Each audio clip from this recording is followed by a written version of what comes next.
পয়লা বৈশাখের দিন বেরিয়ে পড়েছিলাম বিকেলবেলা পুরো সপরিবারে কিছু মন্দির দর্শনে। তো সেই ভিডিওটাই তোমাদেরকে। আমার রাস্তাঘাটগুলো কত সুন্দর আর কত পরিষ্কার পরিচ্ছন্ন হয়, তাই না? প্রথমে পৌঁছালাম এই সেনপাড়া কালী মন্দিরটাতে। অ্যাকচুয়ালি মা তারার মন্দির ছিল এটা, প্রথমেই ছিল আমার বাবা মহাদেবের মন্দির।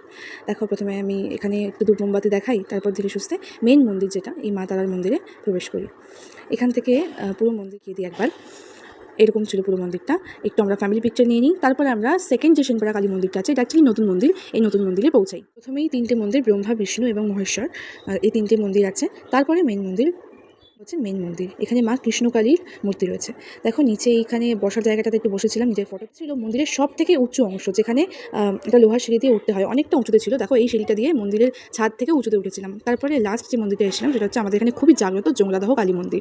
এই মন্দিরটা কিন্তু ভীষণ জাগ্রত আমাদের করিমপুরে। এখানে খানিকক্ষণ সময় কাটাই আমরা সবাই মিলে। তারপরে এখান থেকে বেরিয়ে ধীরে সুস্থে বাড়ির দিকে এগোই এবং রাস্তায় আমরা চা খেয়ে নিই। চা খেতে খেতে শেষ করি আসছি